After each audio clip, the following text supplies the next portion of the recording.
আজকে আমরা মহাবিশ্বের এক আশ্চর্য জায়গায় যাত্রা করব, যেখানে একটি ছোট লাল তারা যার নাম ট্র্যাপিস্ট-1, তার চারপাশে রয়েছে 7টি পৃথিবীর মতো গ্রহ। এগুলোকে বিজ্ঞানীরা পৃথিবীর সাদৃশ্য বলছে। তাহলে চলুন আমরা জানি ট্র্যাপিস্ট-1 সম্পর্কে বিস্তারিত এবং কেন এই সিস্টেমটি আমাদের ভবিষ্যতের জন্য এক নতুন আশা। তো চলুন ভিডিওটি শুরু করা যাক।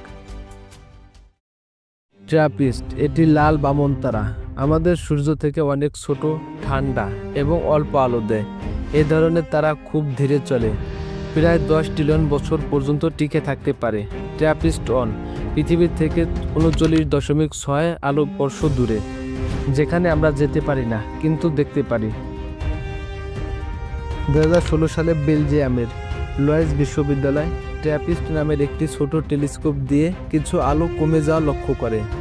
এই ঘটনা ছিল ট্রানজিট, মানে যখন কোনো গ্রহ তারার সামনে দিয়ে যায়। পরের বছর নাসা এর স্পিটজার টেলিস্কোপ নিশ্চিত করে ট্র্যাপিস্ট-1 এর চারপাশে ঘুরছে 7টি গ্রহ। এ খবর ছিল জ্যোতির্বিজ্ঞানের দুনিয়ায় এক বিস্ফোরণ।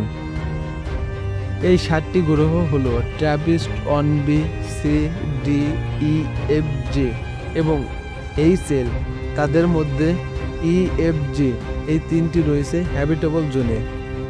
আপনাদের মনে হতে পারে 1b, c, d, e, f, g এবং HL এইগুলো আসলে কি? এই সব দিয়ে আসলে নামকরণ করা হয়েছে। এই অঞ্চলে এমন তাপমাত্রা থাকে যাতে তরল পানি থাকতে পারে, এবং পানি মানেই জীবন, জীবনের সম্ভাবনা। এই গ্রহগুলোর ব্যাস, ঘনত্ব, পৃষ্ঠের তাপমাত্রা অনেকটাই পৃথিবীর মতো। ট্র্যাপিস্ট-1 গ্রহটি সবচেয়ে বেশি পৃথিবীর মতো বলে মনে করা হচ্ছে।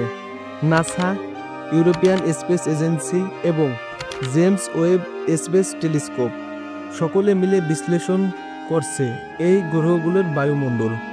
কি খোঁজা হচ্ছে? কার্বন ডাই অক্সাইড, প্রাণ শক্তির উৎপাদনের ইঙ্গিত; মিথেন, মাইক্রোবিয়াল জীবনের সম্ভাবনা; ওজোন বা অক্সিজেন প্রাণের ইঙ্গিত দেয়। এই পর্যন্ত নিশ্চিত কিছু পাওয়া যায়নি, তবে রহস্য আরও গভীর হচ্ছে। চলুন এবার তুলনা করা যাক সূর্য এবং ট্র্যাপিস্ট-1। একটু কল্পনা করুন, সূর্যের পাশে ট্র্যাপিস্ট-1 যেন একটা আপেলের পাশে একটা গোলাপি চেরি। ট্র্যাপিস্ট-1 হলো 12 গুণ কম ভর বিশিষ্ট এবং 2000 গুণ কম শক্তি উৎপাদনকারী। তবুও এর চারপাশে 7টা গ্রহ। সূর্য যেখানে এত বড়, সেখানে আমাদের মাত্র 8টা গ্রহ।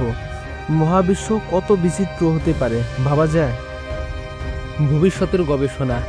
জেমস ওয়েব টেলিস্কোপ ছাড়াও ভবিষ্যতে আসছে অ্যারিয়েল, লাবয়ার, হ্যাবেক্স। এসব নতুন টেলিস্কোপ হবে আরও শক্তিশালী। তারা ট্র্যাপিস্ট-1 এর প্রতিটি গ্রহকে আলাদাভাবে স্ক্যান করতে পারবে এবং হয়তো একদিন আমরা দেখব জীবনের প্রমাণ।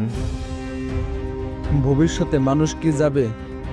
আপনি যদি এখন ট্র্যাপিস্ট-1 এর দিকে রওনা দেন, আলোর গতিতে চললেও যেতে সময় লাগবে প্রায় 40 বছর, আর আমাদের বর্তমান স্পেসশিপে যেতে সময় লাগবে 3 লক্ষ বছর। তাই এখন যাওয়া সম্ভব না, কিন্তু ভবিষ্যতের প্রযুক্তি কে জানে।